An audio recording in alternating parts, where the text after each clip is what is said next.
Sunday special மீன் குழம்பு and மீன் வறுவல் பார்த்துடலாமா?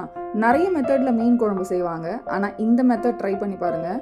மேரேஜ்க்கு முன்னாடி எனக்கு பெருசாக மீன் குழம்பு பிடிக்காது. பட் மேரேஜ்க்கு அப்புறம் இந்த மெத்தடில் மீன் குழம்பு சாப்பிட்டதும் எனக்கு ரொம்ப ரொம்ப பிடிக்கும். மீன் குழம்புல புளிப்பு அண்ட் காரம் ரெண்டுமே பர்ஃபெக்டாக இருந்தாலே டேஸ்ட் நல்லாயிருக்கும். தாளிப்புக்கு கடுகு, வெந்தயம், வடகம், கருவேப்பிலை, சின்ன வெங்காயம் போட்டு நல்லா வதக்கிடுங்க. ஒரு தக்காளி மட்டும் இதில் கட் பண்ணி வதக்கிக்கோங்க. புளி தண்ணியில் 3 தக்காளி, குழம்பு மிளகாத்தூள், மஞ்சத்தூள், உப்பு இதெல்லாம் போட்டு கரைச்சிட்டு பச்சை மிளகாவும் போட்டுட்டு இதில் ஆட் பண்ணிடலாம். நல்லா கொதிக்க விடுங்க. எண்ணெய் நல்லா பிரிஞ்சு வரும்போது தான் மீன் ஆட் பண்ண போகிறோம். கொஞ்சமாக காஷ்மீரி சில்லியும் ஆட் பண்ணிக்கலாம். மீன் ஆட் பண்ணிவிட்டு ஒரு 5 மினிட்ஸில் ஆஃப் பண்ணிடலாம். போதும். கொத்தமல்லி ஆட் பண்ணிக்கலாம். பார்க்கவே சாப்பிடணும் போல் இருக்குல்ல. அடுத்து ஃபிஷ் ஃப்ரை. சிம்பிளான மசாலா போட்டால் தான் டேஸ்ட் நல்லாயிருக்கும்.